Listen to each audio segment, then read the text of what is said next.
Seres das Trevas, oi!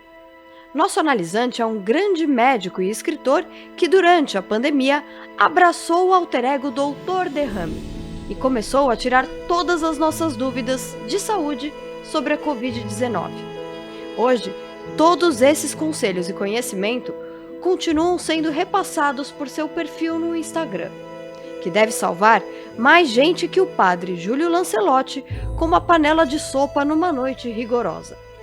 Bem-vindo, Adriano Vendimiati, Dr. Derrame.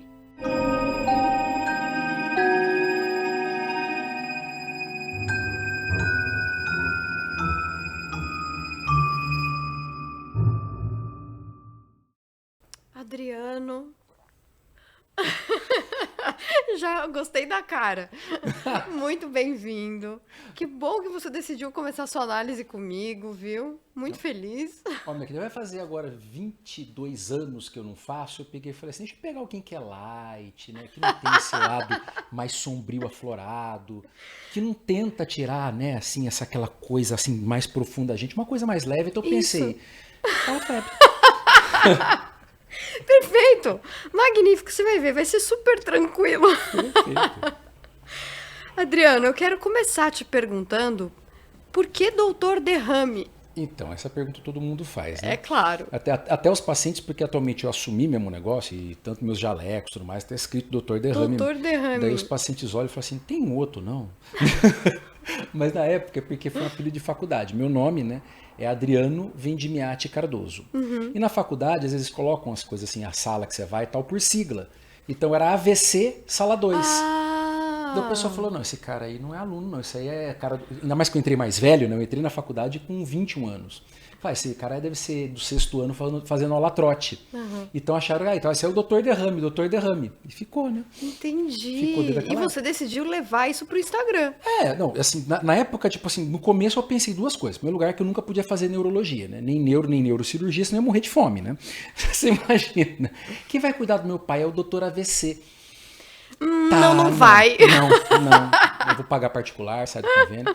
Mas no geral também, porque quando eu comecei a fazer essa coisa de Instagram mais para o público geral mesmo, eu contratei uma equipe que trabalhava com a parte de imagem e de marketing, porque eu falei assim, eu quero que o máximo de pessoas tenham essas mensagens.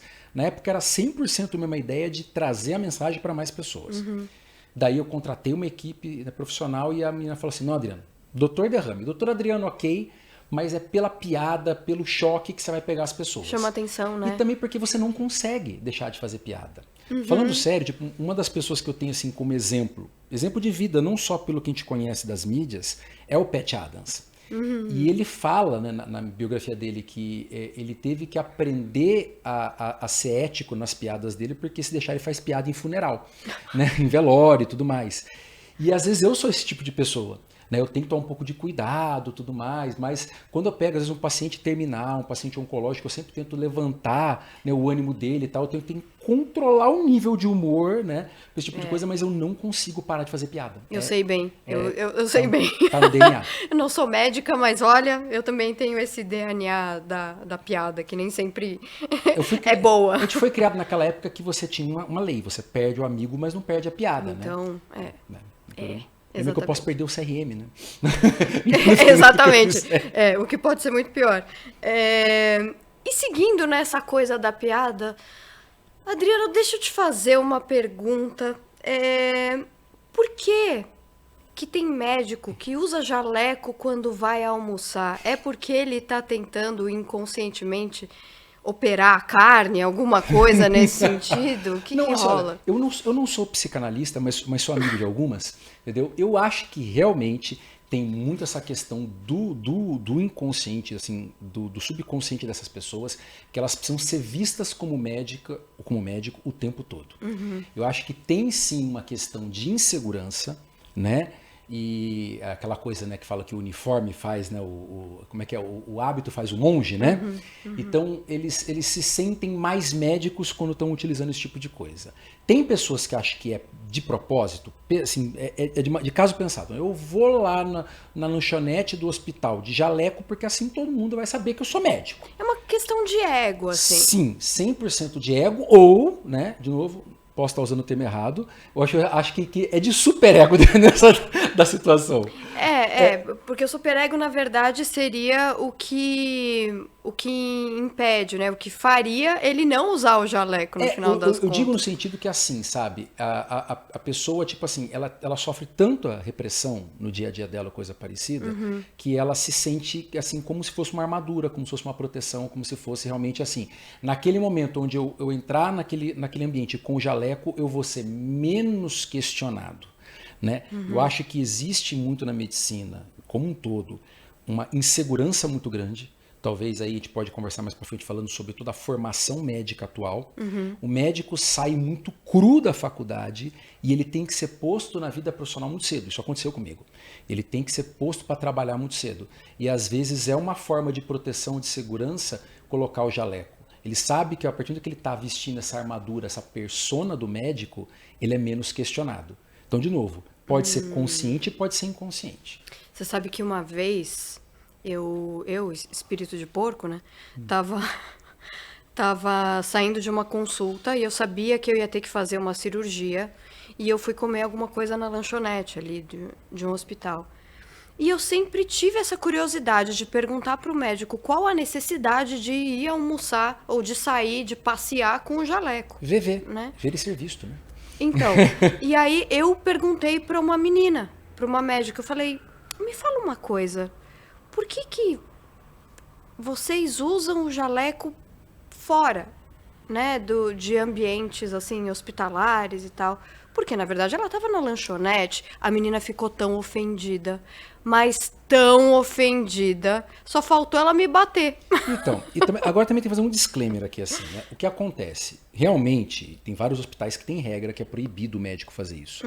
Né? No hospital que eu trabalho tem até uma placa gigante, é proibido você entrar de privativo ou jaleco. E daí eu queria fazer esse disclaimer. O que acontece é que o jaleco, em outras profissões, ele é uma proteção para você não se contaminar, não se sujar, ou coisa que valha. E na medicina, na teoria, ele seria isso também, né? O jaleco que a gente usa é literalmente, se a gente puxar do inglês, o lab coat, né? Que é o jaleco de laboratório, né? Que os americanos aqui lançaram essa moda, os europeus também, de usar isso aonde? Dentro do hospital? Não, é mais no consultório. Então o jaleco virou uma peça indumentária mais de ambientes que são estéreis, vamos dizer assim, estéril, ambiente que não tem tanta contaminação. Sim. Por isso que o médico fica meio ofendido, mas por que você quer tirar o meu jaleco? O meu jaleco não é sujo. Né? Você está me chamando de sujo, coisa que vale? Porque ele usa no consultório, ele usa em ambientes que não são contaminados. Dentro do hospital também, herdando um pouco dessa coisa americana, qual que é a peça para proteção em relação à sujeira? Apesar que, de novo, tem médico que usa os dois juntos ao mesmo tempo. É o famoso scrubs, que aqui no Brasil é chamado de privativo. Né? Aquele pijama cirúrgico. E daí tem dois modelos dele, a grosso modo. Não é que é um modelo, mas para entender. Um deles é aquele que a pessoa faz em casa, dele, pessoal, e que ele leva para o hospital com uma peça de conforto. Então eu vou trabalhar numa urgência, vou trabalhar hoje atendendo pacientes de pronto-socorro, eu já trago essa peça por quê? Porque daí eu não preciso ficar usando a minha roupa de dia a dia, não preciso usar roupa social, e se eu for dar um plantão noturno, onde às vezes eu tenho uma hora de descanso, vou dormir, e alguém me chama lá na urgência, eu posso levantar rapidamente e atender os pacientes. Né? É o equivalente do macacão do médico de ambulância, de SAMU. Essa peça, o médico faz em casa, tem até nome dele, ele pode escolher o tecido e tudo mais. E querendo ou não, essa peça é uma peça mais contaminada. Né? A princípio não deveria ser o tipo de roupa também para você entrar numa lanchonete ou coisa que valha, mas ao mesmo tempo, né, ela não é uma peça que evidentemente está ali para tentar evitar a contaminação, seja do médico ou dos pacientes. Tem um segundo modelo dela, que daí sim é o privativo do hospital, que o hospital fornece para os funcionários, seja médico, enfermeiro, fisioterapeuta, para ele utilizar no lugar da roupa que ele trouxe da rua, para daí sim evitar a contaminação daquele ambiente, né, e ter uma coisa mais controlada. Onde é que se tem mais isso? Centro cirúrgico, principalmente, mas muitos hospitais já colocaram esse protocolo para UTI, para enfermaria. Tem hospital que o funcionário entra, deixa a roupa dele ali no vestiário e já coloca o privativo do hospital. E, de novo, imagina, eu estou entrando no centro cirúrgico com um privativo limpo, para não trazer a minha roupa da rua, para não trazer as bactérias da rua na hora que eu for operar. E daí, a hora que eu tiver que sair do centro cirúrgico, eu tiro esse privativo, coloco lá no hamper, que é o negócio que vai mandar para a lavanderia, e coloco minha roupa de volta. Só que acontece num cirurgião como eu, num plantão de cirurgia, entrar e sair do centro cirúrgico 4 vezes no dia. 5 vezes no dia eu tenho que pegar, tirar a roupa, me vestir, vai e volta, o cabelo foi uma cacatua, né? Mas tudo bem. Tem médico que não faz isso. Tem médico que sai com aquela Preguiça. roupa, completamente preguiça, sai com aquela roupa, vai atender um paciente no pronto-socorro e volta para operar uma apendicite. Ele se justifica que a gente coloca um outro avental por cima disso, mas tá errado, tá errado. O pior não é isso. O pior é que tem gente que rouba essa roupa e leva para casa para usar de pijama ou para dar plantão com ele. E teve um médico, um residente de ortopedia lá na cidade de Campinas, onde eu trabalho, eu moro em Indaiatuba, trabalho em Campinas, que ele levou para academia para malhar. Ah, não. Ele pegou e não tinha roupa de academia, ele botou o scrub do privativo e foi malhar. Ele foi expulso da residência. Não deve ser nem legal pra fazer uma leg press, assim. Não, deve ser muito Acho que essa bom. nem Freud explica. Acho que, sei lá, Jung, talvez. Caramba, eu não sei nem o que dizer, assim, porque é surreal isso. Mesmo ele tendo lavado bonitinho, ele está cometendo um crime porque ele roubou uma propriedade do hospital. Ele está indo para um ambiente que é não hospitalar com uma roupa hospitalar. De novo, completamente baseado na questão do ego. Porque ele queria que todo mundo naquela academia soubesse que ele é médico. Nossa, Ficaram mas- sabendo, tanto que ele entrou no jornal. Foi E assim, a falta do ambiente, né? Assim, a falta de noção em relação ao ambiente que você tá. O seu ego é maior do que tudo. Do que todas as Fale mal, mas fale de circunstâncias. mim. Impressionante. Nossa. Como se tornar um cirurgião? 1. Termine o ensino médio. 2. Seja aprovado para ingressar em um curso de medicina. 3. Complete o curso de medicina. 4. Complete um programa de residência. 5. Decida-se quanto ao tipo de cirurgião que você deseja se tornar. Eu quero saber, né? Eu fico vendo assim um cirurgião, alguém que tem a vida voltada para inclusive informar muitas pessoas no Instagram sobre saúde e tudo mais.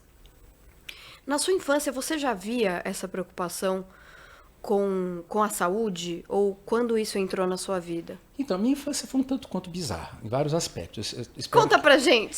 Então, Sus, o que acontece? Para começo de conversa, eu fui criado dentro de hospital e dentro de delegacia.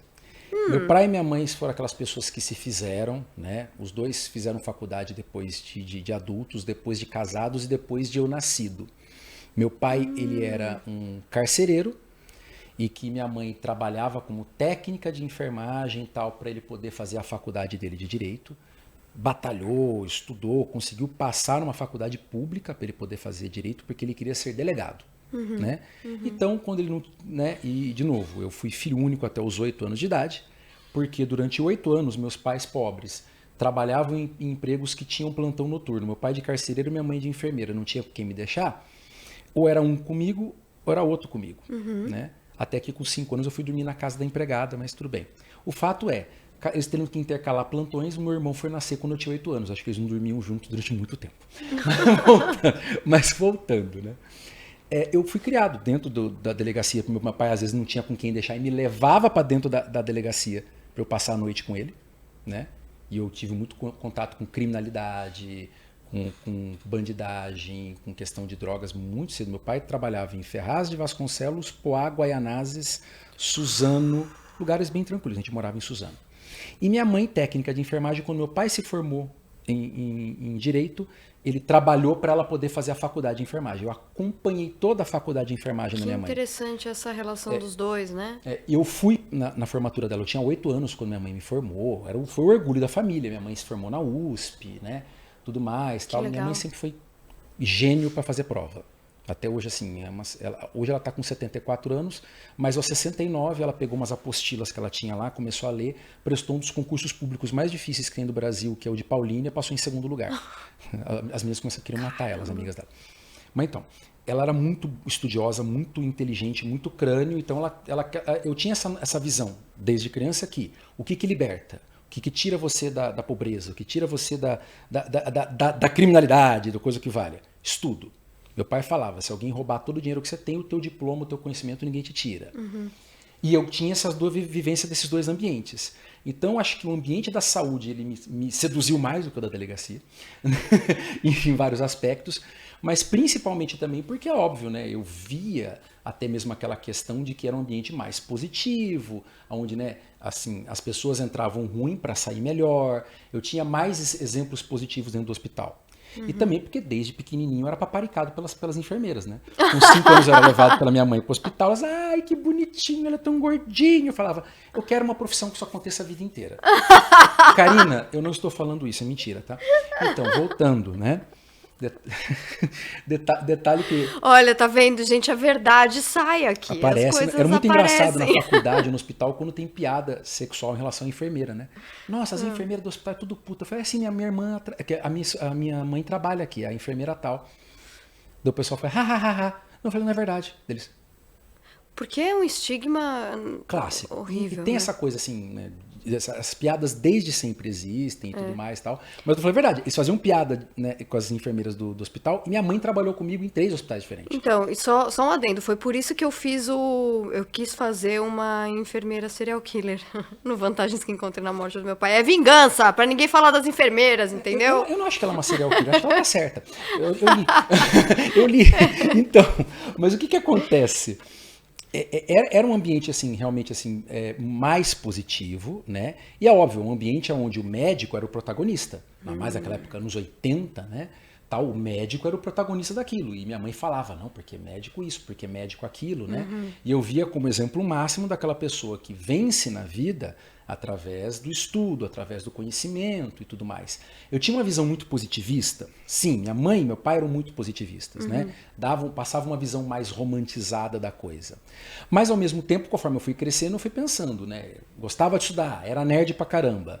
Fala pra mim um desafio, um vestibular difícil de passar. Medicina. Falei, então é isso que eu vou querer pra minha vida. Eu quero vencer na vida através do estudo, porque do esporte nunca vai ser, né? Da herança também não, né?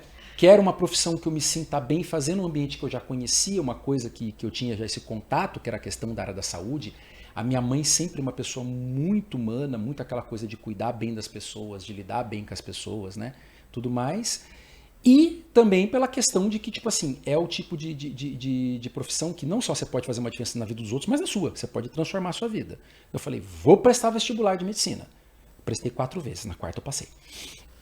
E você acha que talvez essa vontade de salvar o outro, de alguma maneira, ou de melhorar a vida do outro, foi algo que você carregou da infância até a vida adulta? O que é a sua espinha dorsal da sua constituição psíquica? Então, usando assim, conceitos que são muito mais racionais e saindo um pouco daquela coisa da pseudociência, minha mãe é de Libra. Então, o que acontece, né? E eu sou de Capricórnio. Um médico falando isso eu achei o máximo. Falando sério, a minha mãe tinha uma visão muito prática daquilo. Ela falava assim, Adriano, profissão é onde você ganha o seu dinheiro. É onde você vai trabalhar para ganhar o seu dinheiro. Então, trabalhe para ganhar dinheiro e ter uma vida confortável. É o que eu estou fazendo. Minha mãe trabalhava em 3, 4 empregos e durante toda a minha faculdade foi paga, ela trabalhou em 3 empregos, dormia uma noite em casa a cada 2 dias para poder pagar minha faculdade. Ela sempre foi um exemplo, assim, sabe, de luta da pessoa, assim, sabe, que se matou para eu ser médico. Ela falava assim, né, eu estou me matando para você ser médico, a única coisa que você tem que me pagar em troca é o quê? Faça a sua vida. Ganhe seu dinheiro, seu conforto. Qual é a vantagem? Minha mãe falava não de ser médico, só da área da saúde como isso. Por ela ser muito espiritualizada, muito cristã. Que a gente consegue ganhar dinheiro fazendo bem para outras pessoas. Então você consegue fazer o lado completamente racional, matemático, luta aí para fazer o seu, para ganhar o seu dinheiro, ganhar suas coisas, mas você não vai ter que matar ninguém nesse processo, você não vai ter que machucar ninguém nesse processo. Você tem a chance de fazer o contrário, de fazer uma boa ação e ainda ser pago por isso. É essa visão que ela passava para mim. Entendeu? Entendi. Então nunca tive uma visão 100% altruísta da medicina, de doação ou coisa que o valha. Eu vou fazer um trabalho bem feito, eu vou me profissionalizar, eu vou estudar e meu preço é esse. Entendeu? Só que eu vou ter a boa sorte de que toda vez que eu vou lá fazer o meu trabalho, eu vou fazer o máximo possível para poder ser um fator positivo na pessoa. E daí vem o outro lado. Minha mãe cristã, hoje meu pai e minha mãe evangélico, eu sou budista. E o budismo fala que você faz o seguinte, tudo aquilo que você faz na sua vida te leva para onde você quer ir. Então, se você é uma pessoa que é um péssimo profissional, se as pessoas se completam no mundo, se os karmas se completam no mundo, então você vai ser o efetor do karma negativo nas pessoas. Você é um péssimo médico, você é um médico açougueiro. Então, você só vai encontrar pessoas que têm karma para ter um médico açougueiro. Então, você vai ser o efetor do karma ruim na vida dessas pessoas. Interessante. Você vai ser aquela pessoa que está ali para, português claro, ferrar com a vida dela. Pode falar palavrão aqui? Pode. Fuder com a vida dela. Então você tá ali para realmente ser o negócio, né? Assim, a pessoa que vai estragar a vida dela. Se você se prepara para ser um bom profissional, sei lá o quê, você vai encontrar pessoas que têm karma para ter esse momento, essa transição, essa ajuda, essa cura, e você vai ser o efetor do karma positivo nela. Então pode se tornar um círculo virtuoso ou vicioso. Entendi. E eu acho interessante você falar sobre isso e também não querer romantizar o altruísmo, né? E aí eu fiquei pensando, exatamente porque, inclusive eu quero mostrar para vocês, o Adriano também escreve, ele tem aqui o Crônicas da Pandemia, que é um livro incrível, ele é maravilhoso, e que é bem pesado, né? É Tem uma histórias jornada. bem pesadas. É uma jornada. Tem muita gente que está escrevendo para mim hoje e fala assim, Adriano, eu tô querendo comprar o seu livro, mas eu tô com medo. Porque a ideia dele é isso. São histórias reais que aconteceram comigo, né, durante a pandemia de Covid, desde as histórias mais absurdas e escabrosas até umas que são realmente engraçadas. E quando eu fui fazer a curadoria dessas histórias, eu pensei, o livro tem que ter um caminho, ele tem que ter uma sequência, onde do mesmo jeito que foi pra gente a pandemia, no começo todo mundo confuso, não sabe o que está acontecendo, de repente a gente percebe que a coisa tá ruim, mas ainda não percebe o quão ruim ela tá, e acha que daqui a 6 meses tudo vai ficar bom, até a ficha cair de verdade, que não, a coisa tá feia de verdade, a coisa tá um caos, passando pelo inferno, mas no final eu tentei colocar isso, as histórias reais e coisas que aconteceram que fizeram eu conseguir sair da pandemia melhor do que eu entrei. Então acho que tem 2 exemplos de qualquer coisa, né, que acontece no mundo, mas a pandemia isso foi muito claro. Pessoas que saíram piores do que entraram, em termos pessoais, em termos emocionais, em termos profissionais, pessoas que saíram em burnout e tudo mais, ou saíram tirando a máscara e mostrando psicopatas ou preconceituosos que eram, e as pessoas que usaram esse momento para se transformar, para poder, né, aquela coisa, na hora mais difícil que a pessoa mostra o verdadeiro valor dela. Então ela se profissionalizou, estudou, pesquisou, começou um novo projeto e daí conseguiu sair lá de dentro melhor do que entrou. E o Dr. Derrame nasceu na pandemia. A ideia também foi lá, assim, aí sim, eu posso dizer que foi 100% altruísta, é o seguinte, eu tô tentando, a cada paciente que eu atendo, falar, não toma cloroquina, não toma ivermectina, não, as vacinas funcionam. Só que era um trabalho tão de formiguinha, que por mais que eu tivesse meia hora, 1 hora para conversar com o paciente, era muito pouco. Eu falei, eu tenho que fazer que mais pessoas ouçam isso, mais pessoas fiquem sabendo sobre isso. Então eu gastei muito tempo e muito dinheiro durante toda a pandemia para construir isso. Autoridade, público, para poder estudar, pesquisar. Eu não sabia fazer vídeo antes da pandemia. Eu não sabia roteiro, nada disso. TDAH ainda por cima, pior ainda, né? Então a ideia é que quando você termina o livro, você sai melhor do que você entrou. Porque se fosse uma coisa de você fechar e falar assim, a pandemia foi uma merda só, você não aprende nada com isso. Eu quero que as pessoas aprendam talvez a lição que eu tirei e elas tirem as delas. E eu vejo um trajeto médico também, né? Que acompanha o que você me contou sobre como você vê a medicina. Então, tem essa questão de você passar por algo difícil, ruim, e lá no fim encontrar algo que seja bom ou que mude, que modifique. Que transforme. Né? Porque esse é o ponto, no final das contas, qualquer profissão é isso, né? Só que na medicina, e acho que esse é o ponto que a gente nunca pode perder, a gente está lidando com vidas. Você também. Né? Não Mas eu sei, porque eu assim, sei. sabe? Eu A gente sei. conhece histórico de pessoas que conseguem realmente, assim, sabe, transformar a vida das pessoas através da psicanálise Total. pro bem É. e pro mal, É. né? Tal. Então, essa situação. Estamos lidando com vidas, mas o médico ele tem que nunca perder essa função. Eu já conversei com várias pessoas isso e eu digo, poucas profissões têm isso, e talvez um termo que no futuro algumas pessoas vão ter que pesquisar, mas eu acho que nós temos dentro da medicina, de maneira intuitiva, não é uma coisa que é feita de maneira obrigatória, um treinamento para psicopatia. O médico aprende, ou o médico é ensinado como desligar a empatia dele, como se fosse um botão. Você vê isso muito em treinamentos militares, você vê muito isso em treinamento policial. Então você vê aquela pessoa que no dia a dia dela, ela não é uma pessoa ruim, ela não é uma pessoa, né, não é um psicopata realmente assim, na definição do distúrbio de personalidade. Né, psicopata frio de sentimento, lá, aquela coisa toda. Mas ela tem um treinamento de como desligar a empatia dela. Inclusive, o médico super empático é visto como mais fraco, não é? Não só como mais fraco, às vezes ele é visto como incapaz de trabalhar. Eu vou falar sobre isso, qual o método que eu faço quando a gente chegar nesse ponto. Tá. Mas o que eu vejo? No trabalho policial, no trabalho militar, realmente às vezes é uma coisa que é necessária. Afinal de contas, você tem que ter às vezes a objetificação do outro quando você vai entrar em embate, em guerra, coisa que vale. Né? Você não pode ficar pensando quando você está trocando tiro que você está trocando tiro com outro ser humano. É impossível. Isso é vendido na medicina.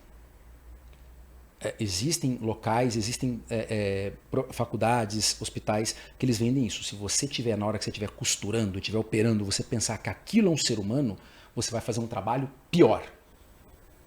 Isso é ensinado. De novo, velado, você não vê isso assim, ó, pessoas, vamos fazer o treinamento do psicopata aqui. Não, mas existe. E tem pessoas que se orgulham disso. Né? Tem pessoas que se orgulham de já ter operado familiares. Eu já dei ponto no meu filho. Isso porque ninguém conseguia segurar o moleque. Ele com 3 anos de idade precisou de 4 enfermeiras para segurar ele. Né? Mas eu tive que ir lá, anestesiar ele, enfiar uma seringa, uma agulha na carne do meu filho, ver ele gritando, chorando de dor, e pegar uma outra agulha e passar na carne dele, na pele dele, o tempo todo pensando, esse é o meu filho. Mas daí eu falo do meu processo. Eu não deixo desligar. Eu nunca deixo a minha empatia desligar. Porque naquele momento eu tinha certeza que a pessoa que podia fazer o melhor serviço para ele era eu. Então é o meu filho que está gritando, tá? Eu estava chorando lá junto com ele. Mas eu sei que a pessoa que vai fazer a melhor sutura para ele nesse momento sou eu. Tanto que hoje ele nem tem a cicatriz, foi na testa dele. Uhum. Né? Então o que acontece? Eu já vi histórias. Vou contar uma história meio escabrosa aqui para você. Claro. Não vou contar o local, mas eu fui trabalhar num lugar que eu cheguei no plantão, 7 horas da manhã, o enfermeiro me chamou assim, Adriano, você pode operar o paciente do leito 5, por quê? Porque ele está com o intestino perfurado. Eu falei, como assim? Ele falou assim, ele tem um raio-x que mostra isso. E eu que sou enfermeiro, vi que está perfurado. Eu olhei e realmente assim, tem uns sinais que você consegue ver. Uhum. Eu falei, mas como isso? Eu falei, então, eu não deveria estar te contando, doutor, mas o médico de ontem, às 5 da tarde, ele viu esse raio-x, fingiu que não viu, falou para mim para mostrar para o médico da noite. Só que como eu não era o enfermeiro da noite, eu não consegui mostrar. Pelo que eu estou conseguindo entender, o médico da noite não viu o raio-x porque achou que o médico do dia já tinha visto e passou despercebido. E daí, doutor, o paciente está desde ontem, das 5 da tarde, com o intestino perfurado. Refazendo na minha cabeça as contas, o médico do dia anterior era uma pessoa que trabalhava na cidade onde estava e morava longe. Então ele fez uma conta na cabeça dele, 5:30 da tarde, se eu entrar para operar esse paciente agora, eu perco o meu horário de chegar em casa, meu dia a dia, eu perco tudo. Então eu vou enfiar aqui na gaveta, porque se o médico da noite veio operar na madrugada, Tranquilo. o paciente vai sair vivo e ninguém perde. Então por uma questão de conveniência, de horário, naquele momento ele não pensou que aquilo era um ser humano, que era o pai de alguém, uma mãe de alguém, coisa parecida. Ele viu como um problema. Um problema a ser resolvido. Ele desligou a empatia dele no zero, colocou na gaveta e foi. De novo, não é um psicopata, de um sentido, aquela pessoa que tem empatia tem tudo. Mas ele usou esse treinamento dele pro mal. Uhum. Resultado, o paciente morreu. Então, de novo, como é que é a técnica, o método que eu faço? Eu deixo o sentimento, aquela técnica, aquela coisa que os americanos falam, né? Tem o carvalho ou tem o salgueiro, né? O willow, né? O coisa que vale. Eu deixo os sentimentos passar por mim.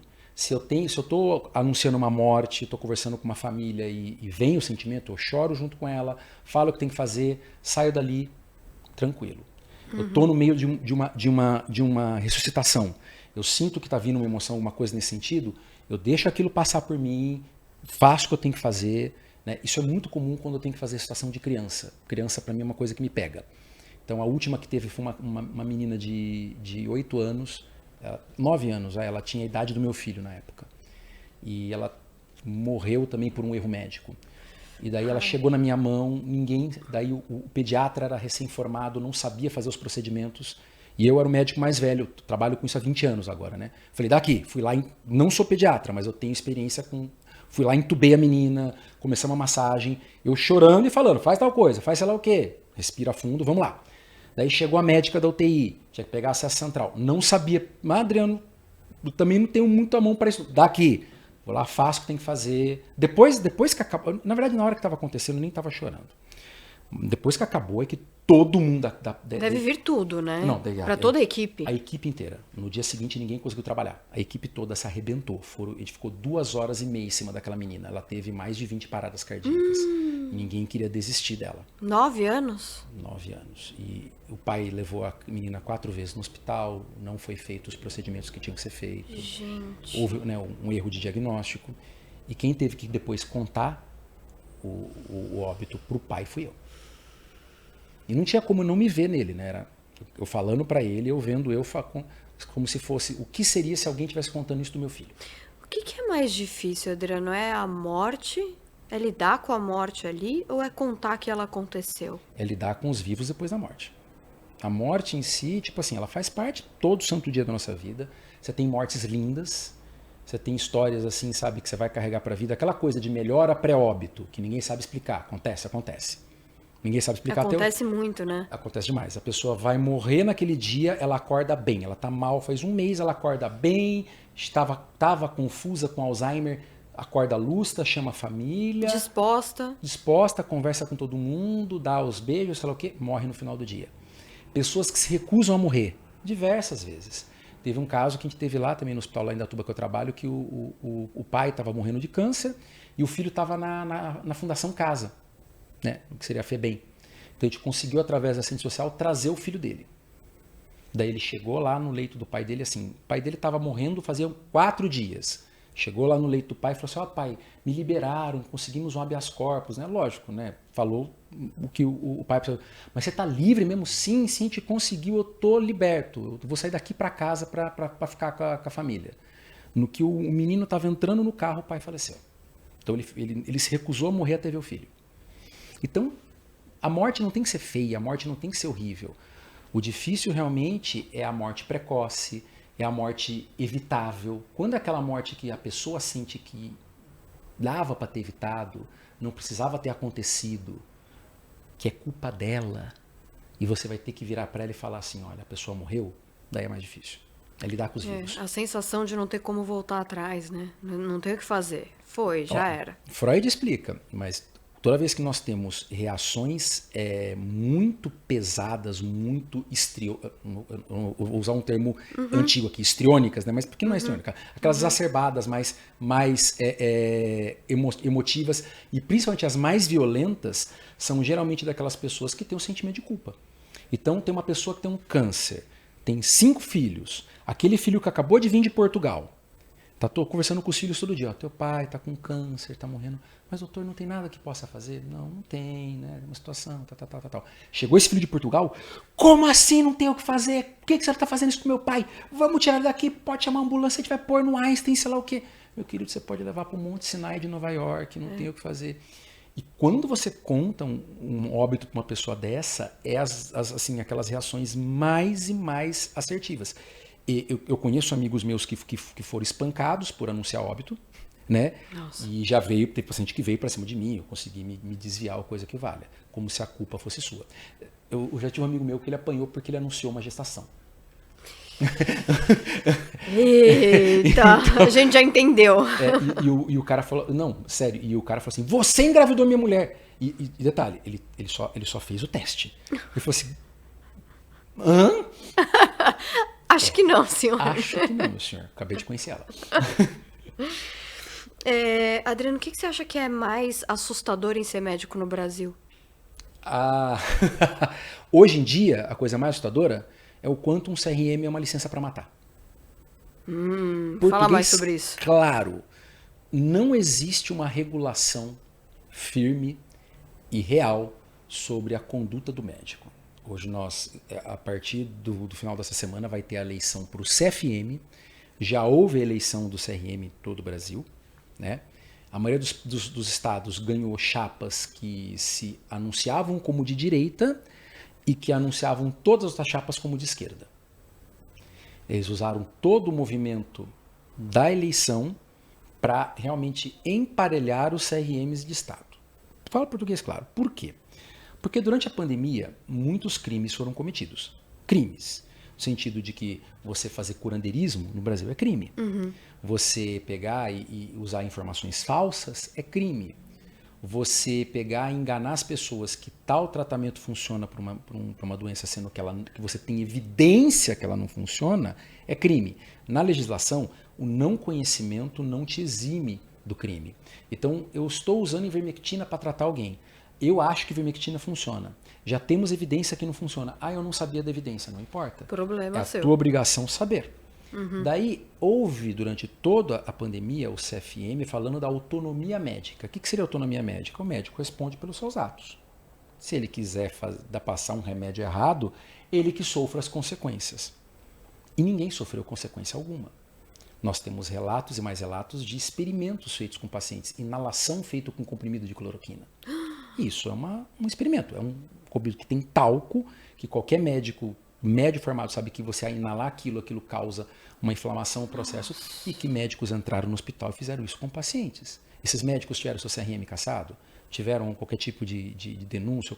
E também porque o Ministério Público, a própria Anvisa, ela só pode ir contra alguma coisa quando tem uma denúncia, né? Muitas dessas famílias sequer sabem disso, né?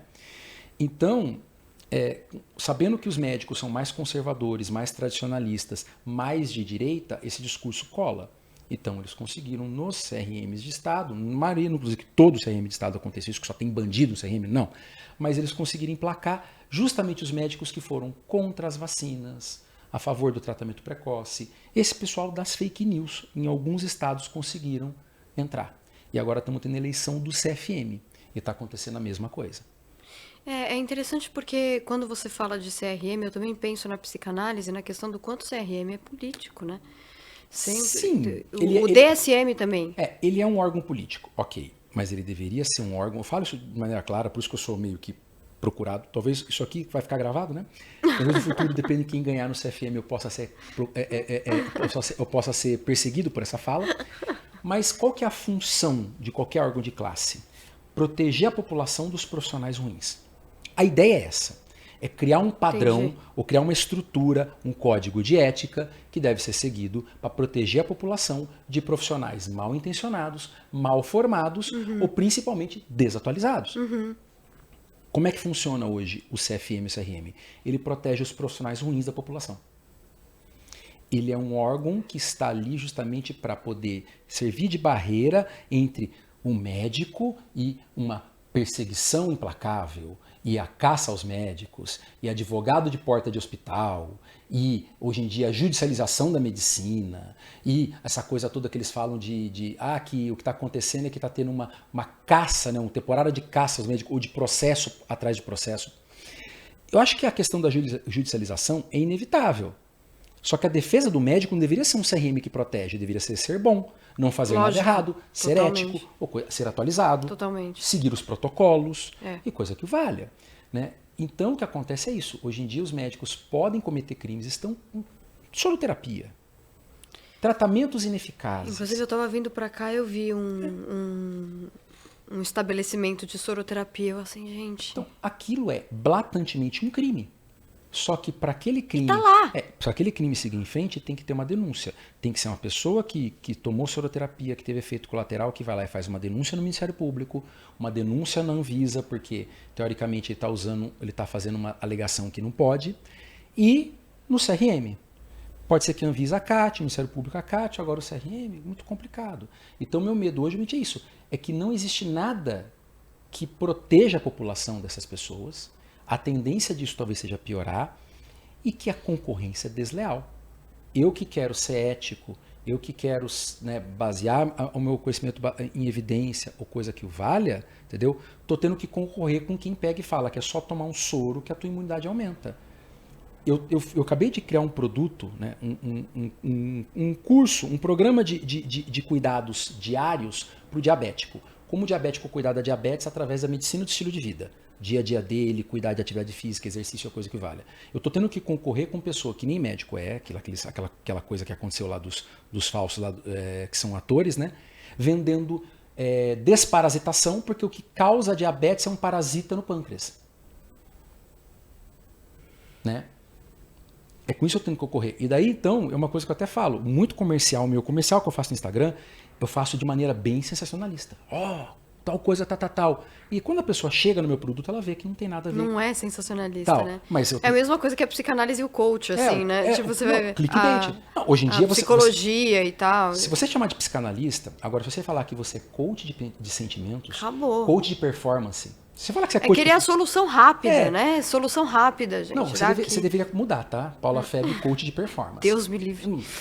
Né? Continua fazendo só psicanálise. É só mudar, é só o nome. Só chamar desse potato, nome. potato. Mas tem muito disso. Tem mesmo. Então, eu perdi minha virgindade aos 8 anos. O que acontece é que acho que eu tive uma infância que eu fui um tanto quanto hipersexualizado. Moleque curioso, mãe fazendo faculdade de enfermagem, eu ficava pegando os livros dela e perguntando o que é aquilo, o que é isso, meus pais tentavam explicar em termos técnicos, né? O que era aquelas coisas que eu estava vendo, vagina, pênis, coisa que vale, né? Meu pai, uma formação meio tradicional, né? Ele pegava e quando eu acho que eu fiz 9 anos, ele trouxe a minha primeira Playboy, mas foi antes disso, né? Então o que acontece é o seguinte, né? Eu com 5 anos de idade pedi de presente para Deus uma namorada, que eu queria casar naquela idade. Ele não deu, eu fiquei muito puto com ele. Eu fiquei um tempo sem ir na igreja por causa disso. Só que daí eu arranjei uma namoradinha na escola, que eu peguei e pedi pra minha mãe levar um buquê de rosas na escola pra eu poder ir ela em namoro. Ela aceitou. A mãe dela ficou desesperada achando que era um moleque mais velho. Ainda bem que era da idade da filha dela. E eu fui levado pra diretoria, que eu ficava beijando ela no corredor da escola. Aqueles beijos de língua mesmo, como eu vi meu pai dar na minha mãe. Então, por causa de tudo isso, teve um dia, com 8 anos de idade, que eu falei pra ela, acho que tá na hora de a gente perder a virgindade, porque é o certo num relacionamento tão maduro como o nosso. Levei ela pro meu quarto e só tendo visto fotos estáticas, graças a Deus, nenhum movimento dinâmico, a gente fez o que talvez a gente acreditava que era fazer sexo. Foi os dois se capelados e ficar um em cima do outro. E daí, eu falei pra ela, nossa, sexo é meio chato, né? Ela falou, Daí ela pegou, se vestiu, a gente deu mais um beijinho e ela foi embora pra casa dela. Daí quando meus pais chegaram, eu botei eles sentados na cama e falei, gente, tem algo muito sério pra falar com vocês. O que foi? Não, hoje eu perdi minha virgindade. Minha mãe começou a dar risada, meu pai riu. Daí quando eu comecei a descrever como é que foi o que aconteceu, eles começaram a ficar brancos. Eu vi a minha mãe ter a pressão dela cair para 6/4, né? E daí foi a hora que minha mãe tremendo falou assim, mas saiu algum sangue, assim, alguma coisa? Daí eu peguei e falei para ela, falei assim, sangue? Não, eu falei, sexo é muito chato, eu não vou querer por enquanto não. Daí eles pediram graças a Deus e acho que passaram aquela noite se perguntando como é que eles iam conversar com a família da minha namorada. O resumo total da história é que a gente teve que parar de namorar, né? Por alguns motivos específicos, acho que incompatibilidade de personalidade, né? Meu pai e minha mãe começaram a falar de sexo de uma maneira um pouco mais, vamos dizer assim, explicando especificamente que é uma coisa que você deve fazer só quando o seu corpo fisiológico estiver pronto. Acho que eles esqueceram desse detalhe porque eles nunca imaginaram que com 8 anos ia acontecer isso, né? E a única coisa que eu guardo dessa história é que essa menina ela tinha um oratório muito estranho na casa dela, que era um oratório budista, que hoje é o budismo que eu pratico. Então, provavelmente é coisa de vida passada. Bom, Adriano, agora eu quero acessar o seu inconsciente e entender. Eu sei que os sonhos têm uma parte importante na sua escrita, né? Uhum. Então eu quero falar sobre sonhos, pesadelos, que papel eles têm naquilo que você faz como escritor e também como médico, se de alguma maneira eles entram. Tem várias camadas nisso, né? Já que você falou do meu subconsciente, ainda mais que a TDAH, subconsciente TDAH é igual casa de acumulador, tá? É igualzinho, tá? Cuidado com o que você levanta, vai ter baratas e ratos. Ou outras coisas. Mas é disso que a gente gosta. Então vamos lá. Eu, desde muito novo, era fascinado por coisas esotéricas e completamente pseudocientíficas. Inclusive, vai. Sério, projeção astral, coisa que valha, tal. Eu fiz vários cursos, eu fui para fazenda para fazer curso de meditação prana, entre outras coisas nesse sentido. E durante uma fase muito grande da minha infância, 8, 9 anos e adolescência, eu era fascinado com projeção astral, né? Afinal de contas, ir para Disney de graça é um sonho de qualquer criança de 9 anos, né? Era a minha ideia, ir para Disney de projeção astral. Então, eu fiz muito treinamento de sonho vívido, de acordar em sonhos, coisa que valha, diário de sonho. Por isso que eu tinha muito dessa coisa, dessa relação com o sonho. Até hoje, os romances que eu escrevi, muitos deles nasceram de sonhos, né? Que eu escrevi estava muito ruim, né? Freud explica. Agora eu tive que pausar e terminando de reescrever ele. É a história de nada, não tem nada de autoral, tá? É um médico especialista em distúrbios do sono porque não consegue dormir. Já adorei. Que não lembra da infância dele, ele tem uma amnésia da infância dele, e ele descobre através da psicanalista dele, tá, que a infância dele ele passou num manicômio, que não aceita crianças. Então daí ele vai para o manicômio para poder tentar achar os arquivos ou coisa que o vale e saber o que foi feito nele lá para ele ter esse trauma de infância que ele não consegue dormir. Entendi. Tá? E daí o detalhe é que assim, muita coisa, eu escrevi isso muito tempo atrás e daí o manicômio que eu tinha imaginado teve aquele filme muito ruim, que é o A Cura, você já viu? Já vi. Que é um manicômio que se passa na Alemanha, numa montanha. É igualzinho. Mas tem muita coisa daquilo, que é um lugar que por fora é um spa de rico, por dentro tem um monte de coisa acontecendo. Uhum. Mas então o sonho sempre teve um papel muito grande para mim. Então eu gosto de lembrar dos meus sonhos, gostava de escrever. Hoje em dia não tem mais tempo, né? De escrever os meus sonhos, né? Eu tentava não analisar os meus sonhos, eu falava assim, tá, teve sexo com 2 criaturas fantásticas hoje, check, isso é o de menos, culinária, beleza, esse poodle aqui é coisa séria, paga o poodle. Então assim, mas os sonhos, eles eram muito cadenciados, eles completamente fantásticos, mas muito cadenciados, muita história. Era muito comum eu acordar e falar, história boa, deixa eu voltar a dormir para ver se eu termino ela. Daí eu Conseguia voltar? Voltar para terminar a história. Daí eu acordava e terminava de escrever, coisa que vale. Nossa, que interessante você falar da projeção astral ao mesmo tempo que você é tão prático falando sobre a medicina. Não, hoje eu sou 100% ciência. Mas é uma coisa, tipo assim, foi muito interessante essa vivência com toda essa parte mística e tudo mais. A minha psicanalista, ela era completamente mística, completamente, tá? Ela era acupunturista, ela trabalhava com reiki, com um monte de coisa, só que ela é aquele lado, e ter vivido com ela traz uma coisa muito boa para mim, porque ela é aquele lado que fala para mim, tá bom, tem coisas que a ciência ainda não explica, tá? Ela era acupunturista, ela tinha 4 faculdades, era psicóloga, advogada, entre outras coisas, e essa parte eu acompanhei. Veio uma delegação do Tibete para cá pro Brasil, tudo mais tal, foi na casa dela, convidar ela para voltar para o Tibete, porque ela era a reencarnação de um dos mestres, e que ela tinha que voltar. Ela falou, eu sei, gente, só que minha missão aqui, eu não estou voltando, não. Uhum. Porque ela era acupunturista, ela nunca fez curso de acupuntura. Então ela falava assim, o que eu sei de acupuntura? Vidas passadas. E ela dava aula, chegou a fazer parte do grupo da USP, que fazia de acupuntura, e ela equiparada aos mestres lá de acupuntura. Nunca fez um curso. Então ela me ensina aquela coisa que tem coisas que a gente talvez não saiba, né? Mas ela trouxe para mim muito dessa vivência com esse lado esotérico e era muito engraçado, porque dentro da psicanálise ela era 100% racional. Tá certo, ela era indiana, não dá para dizer que é 100% racional. Mas ela trazia um lado científico para tudo isso. Ela separava as duas coisas e tudo mais, tal. Eu acho interessante também, né? Porque como saber, com certeza você tinha uma maneira de entender, porque a gente está aqui, por exemplo, falando de pseudociência, falando dos coaches e tudo mais, ao mesmo tempo que ela era boa em alguma coisa sem ter estudado isso. Sim, e acho que esse que é o ponto fundamental, e ela trazia isso, né? Ela falava, a gente tem que saber separar as coisas, né? Quando você sente que você está trazendo um benefício para o paciente, ou coisa que vale, tudo mais, tal, não é qualquer coisa serve. Ela fala assim, qualquer explicação serve. E use a explicação que faz certo para o teu paciente. Quando você vai ser profissional, você tem que ser profissional. Então, por exemplo, ela sempre foi esotérica. Quando ela atendia uma pessoa evangélica, ela só falava de Deus. Que Deus isso, Deus vai operar na tua vida e tudo mais. Ela atendia uma pessoa científica, ela falava toda a parte de ciência. A acupuntura tem isso que a gente conhece hoje, esse artigo científico. Da psicanálise, nós temos isso, tudo mais, essa coisa toda. Agora, quando ela lidava com o pessoal que era mais místico, ela falava tudo mais.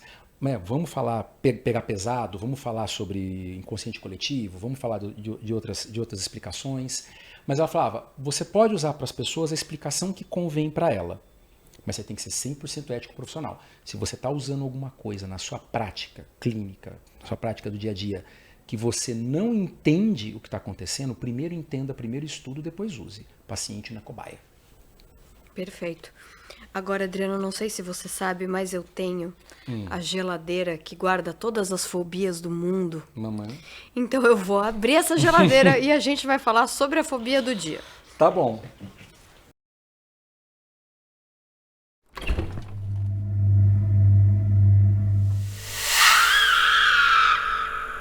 Será que vai ser a minha? A minha é muito comum. É fobia de sangue. Eu não posso ver sangue, é que eu desmaio. Calma, calma que a gente vai aos poucos. Não, tô brincando. Latrofobia. Você sabe o que que é isso? Medo de ladrão? Não. quê? Medo de médico. Medo de médico? Latrofobia? Medo de jaleco branco. Quer dizer, chamam de síndrome do jaleco branco. Medo de médicos. Tá. E aí, você já teve medo de ir ao médico? Não. Medo de ir ao médico eu nunca tive, até porque, assim, eu tinha medo de enfermeira. Porque minha mãe, a minha infância inteira... Ah, tinha medo e gostava ao mesmo tempo, Sim, né? sim. Aquela coisa Sim, dual. Total, não, mas é amor e ódio na mesma medida. Não é só isso, é porque acontece o seguinte, eu nasci numa época, você é muito novinha, você não vai saber o que é isso, né? Eu nasci numa época que não existia o SUS, só existia o INAMPS, né? O SUS apareceu em 88, né? E minha mãe trabalhar com carteira assinada, coisa que vale, aconteceu numa época depois. Então a minha mãe, tipo, eu tossia, eu tinha tosse, eu tinha febre, ela roubava uma bezetacil do hospital e ia dar em mim em casa. Então eu não ia em médico quando era criança.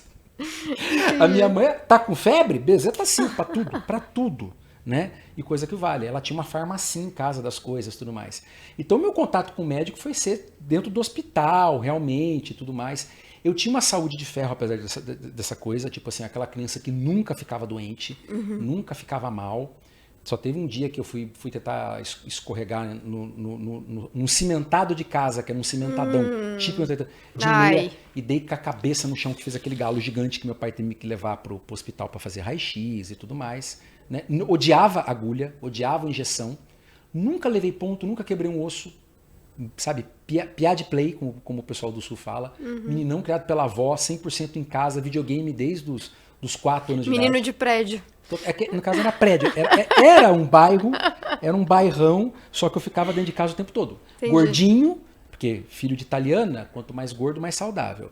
Não fazia um esporte, e meu primeiro videogame foi um Atari quando eu era bem novinho. Então eu só ficava em casa, brincava de comandos em ação e tudo mais dentro de casa. Então eu não tive muito contato com o médico nessa parte.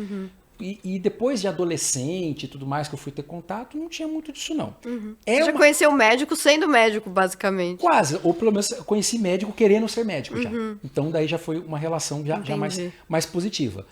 Então eu nunca tive medo, mas já tive contato com muita gente com medo de médico. É, imagino. Porque você deve passar por gente chegando até você com medo. Mas tem todo um processo, né? E existe uma teoria por detrás disso, ou coisa que vale, né? Por exemplo, essa semana mesmo, chegou um rapaz pra mim, com certeza ele tem alguma psicopatia ou até mesmo alguma neurodivergência não diagnosticada, rapaz de 22 anos, ele chegou trazido por 4 bombeiros, deve pesar uns 60 quilos, porque ele perdeu o salário dele inteiro no jogo do Tigrinho. Só que ele tem latrofobia.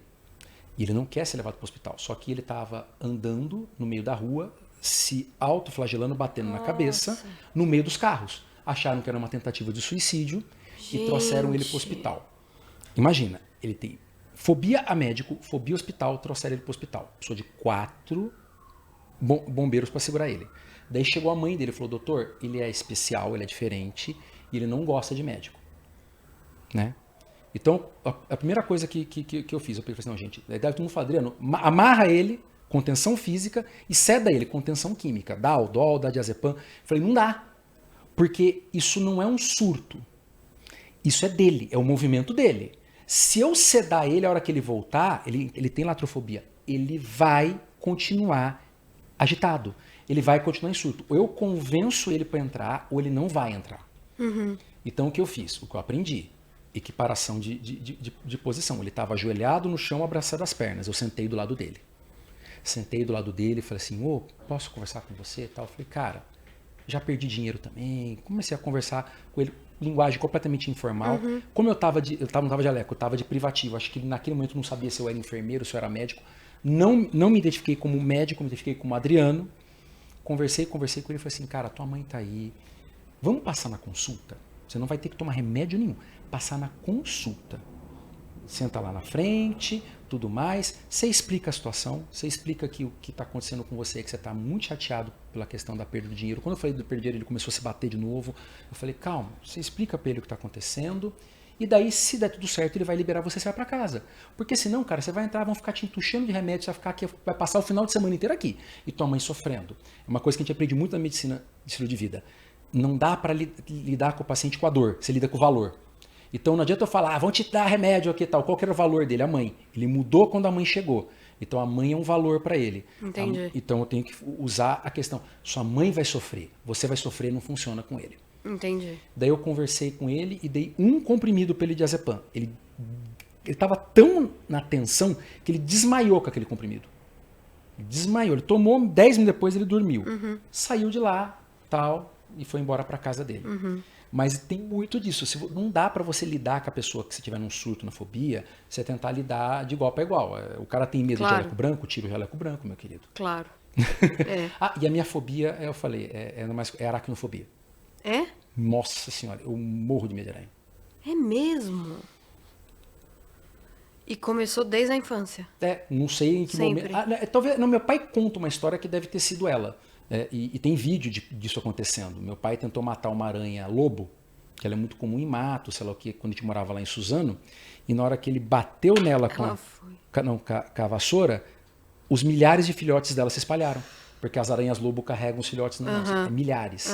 E eu vi aquela cena e meu pai ficou desesperado e me pegou no colo. Até o susto, né? O susto às vezes fica e a reação do adulto. Né? Às vezes a criança desenvolve fobia por causa que o adulto mostra para ela que aquilo é um perigo. Totalmente. Eu fiquei... Muito bem. Adriano, a gente está caminhando para o fim da nossa análise.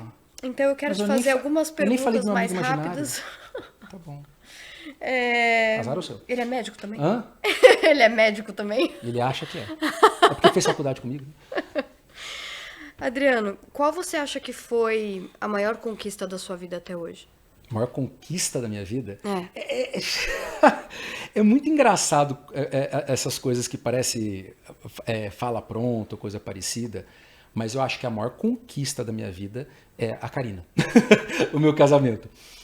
Porque eu me via assim, sabe? A gente fala que você jamais deve se basear ou definir pelas pessoas que você se relaciona, né? Mas você é um produto dos relacionamentos que você tem. Não tem jeito, né? Você nunca deve procurar uma pessoa que te completa no sentido que ela traz para você aquilo que está te faltando. Mas é bom você conhecer pessoas que estão no mesmo caminho que você, que estão no mesmo rumo que você, ou coisa que valha. E eu percebo piamente e claramente que eu sou uma pessoa extremamente impulsiva, né? Já falei para você que eu tenho TDAH? Então, extremamente impulsiva, eu sou completamente avoado em vários aspectos, sou péssimo para lidar com questões financeiras, péssimo. Aprendi com a minha mãe, a parcela cabe no orçamento, você compra. Tá? Minha mãe sempre fala assim, o crediário cabe no salário, você compra, independente da coisa que for. Entendi. E até hoje eu trabalho 96 horas por semana por causa disso. Então eu sou péssimo nessa coisa, eu sou péssimo de organização e tal, e ela é aquela pessoa que trouxe para mim o meu melhor lado. A gente casa muito em alguns aspectos, a gente quer as mesmas coisas, quer os mesmos objetivos. Eu tenho certeza que se eu tivesse casado com outra pessoa, porque eu já fui casado com outra pessoa, eu estaria... Não seria desse jeito. Eu fui casado dos 19 aos 29, né? E foi 10 anos de um relacionamento muito intenso. Uma pessoa fantástica, maravilhosa. Mas que não... Mas que nós dois trazíamos o pior de cada um. Claro, a combinação também das pessoas torna tudo diferente. Nós éramos muito infantilizados. Entendi. Vivemos uma vida dos 19 a 29 completamente infantil. Entendi. Baseada em valores, não construímos nada. Né? No final da vida, quando cada um começou a construir uma coisa, ela terminou comigo. Né? Ela foi para Dubai trabalhar com dança do ventre. Eu que, né, fiz a formação dela, ajudei ela se formou, né? Dança do ventre, ela falou assim, não, agora minha vida é aqui. Para mim foi um desespero na época, mas hoje eu vejo o quanto que foi melhor. Entendi. Né? Essa coisa da separação. Então eu digo que é a maior conquista, por quê? Porque tudo que eu tenho hoje, se eu tivesse casado com outra pessoa, eu tenho certeza que não estaria. Também é por causa da combinação entre vocês. Eu sou muito influenciável. Por isso que eu tô falando de psicanálise, sabe? Entendi. E como você vê o futuro da medicina? No Brasil? Resumidamente, tá? Tá. Porque senão Tá. a gente pode ficar aqui Tá. horas, mas Tá. no Brasil, No Brasil, vai ao racha. Vai ao racha. bem resumido. Eu acho que é o seguinte, não, porque o que acontece? Hoje nós temos 600 mil médicos no Brasil, até 2030 vai ser 1 milhão. Só tem um país no mundo que tem 1 milhão de médicos, a Índia, nem a China tem. E a Índia tem 1,2 bilhão de habitantes. Nós temos hoje uma faculdade a cada 500 mil brasileiros, em 5 anos nós vamos ter uma a cada 400, é mais do que Cuba. Nós já temos mais vagas de medicina sendo ofertadas que pessoas querendo fazer. Já temos faculdades de medicina que a pessoa não tem que fazer vestibular. Ela escreve o nome dela, ela paga a parcela, ela se forma médico. E nós temos um arcabouço de medicina, órgãos de classe, regulamentação, carteira de CRM, de uma medicina antiga, uma medicina de escolas tradicionais, poucos médicos sendo formados por ano, que vêm de famílias de médicos e que tem uma autoavaliação, uma autocobrança, uma cobrança da sociedade muito grande. Então o CRM tinha essa visão. Nós não precisamos cobrar o médico se cobra, a sociedade cobra dele. O médico é vitrine. Nós vamos ter, viralizou uma dentista fazendo Uber. Nós vamos ter médicos fazendo Uber muito em breve. E a questão também é a qualidade dessa medicina, né? Exatamente isso. O que vai acontecer é, se não houver uma mudança da regulação dos órgãos de classe, do que é para ser médico ou não ser médico, o que vai acontecer é quem pode pagar vai ter o médico que se profissionalizou, que estudou, que é bom no que é, nas melhores áreas. Quem tiver sorte, porque está passando no hospital escola e esse médico também é professor, também gosta de trabalhar ali, vai ter essa sorte. E quem não pode, e quem está nos lugares mais ermos, lugares que mais precisam de médico, vão receber aqueles que são o refúgio de outros lugares. Metade das vagas de medicina do Brasil inteiro está no Sudeste. 90% dos médicos estão em cidades com mais de 500 mil habitantes. Então quer dizer que o Brasil ainda tem uma grande parte da população em pequenos centros e os médicos não estão lá. Quem são os médicos que vão para esses lugares? Quem são os médicos que vão para os pronto-socorros, para cidadezinhas pequenas, ser o médico do posto? Vai ser o médico que não conseguiu emprego aqui, às vezes, infelizmente. Se não tiver uma regulamentação, vai ferrar. Eu vou repetir para resumir ao máximo mesmo. É um absurdo um país onde, para tirar uma carteira de motorista, você faz uma prova a cada 5 anos, e para ser médico e lidar com vidas de maneira diária, você nunca faz prova nenhuma. Você tira o seu CRM, ele é vitalício. E a gente vê isso quando a gente passa pelas consultas, assim, porque tem coisas muito óbvias que de repente... As inteligências artificiais vão evitar que alguns crimes sejam cometidos, mas não todos. A população não sabe diferenciar ainda. De novo, você pega uma clínica rica que está fazendo soroterapia R$ 1.500, às vezes a pessoa vai achar que aquilo é valor, porque está caro, porque o médico tem um jalequinho bonitinho, porque sei lá o quê. Ele não sabe separar o... Ele vê um vídeo de um médico falando, não coma margarina é plástico, coma manteiga. Ela fala, se é médico, deve ser verdade. Então também tem essa coisa, ainda de tudo isso, as redes sociais deram vozes a médicos que não estão encontrando plantão, que não estão encontrando emprego no geral, e vão ter que partir para picaretagem, para o charlatanismo para ganhar dinheiro. Soroterapia, vídeo de terrorismo nutricional, vídeo de mentira e de fake news. É assim que eles vão ganhar o dinheiro deles. Se não tiver uma regulamentação da medicina, nas redes sociais é que não vai ter. E agora, pra gente terminar, eu quero... queria fazer não, mas uma é coisa mais bom. pra cima. Mas é bom. Não. Agora vai terminar mais pra baixo ainda. Nossa. Eu quero saber, eu geralmente pergunto qual o final triunfal das pessoas. Mas como você é médico, eu quero te perguntar qual seria a sua morte perfeita? Olha, eu fiz uma palestra esses dias com isso. É Depois mesmo? eu vou te dar o slide. Tá? Eu fiz uma palestra de medicina do estilo de vida e eu fiz exatamente essa pergunta para todos os palestrantes. Foi um negócio muito legal que eu fiz aqui em São Paulo. É uma academia de pintores da Nova Futura Tintas, é uma marca de tintas que ela faz uma academia para pintores, para coisa técnica, mas quero fazer uma mega palestra para gente do Brasil inteiro, gente do Pará, para falar de saúde. E eu fui falar de medicina de vida. Foi, acho que, uma das coisas mais legais que eu fiz na minha vida, porque tinham 600 pintores ali, pessoas, assim, sabe, de todos os níveis socioculturais, desde donos de loja de tinta até aquele cara que é muito simples, e mandando mensagem, Adriano, você mudou minha percepção sobre saúde, como se cuidar, sei lá o quê. Eu falei assim, o que você quer ser quando você morrer? Você já tão velho, você não tem que fazer o que você quer ser quando você crescer. É o que você quer ser quando você morrer. E a foto que eu botei, eu mandei o ChatGPT fazer a imagem, era Dr. Adriano morre aos 97 anos tentando escalar o Everest. Maravilhoso, Então, maravilhoso. Essa é a morte perfeita, então. É aquela ideia do tipo assim, sabe? O Walt Disney, qual que é o seu filme mais legal? O próximo.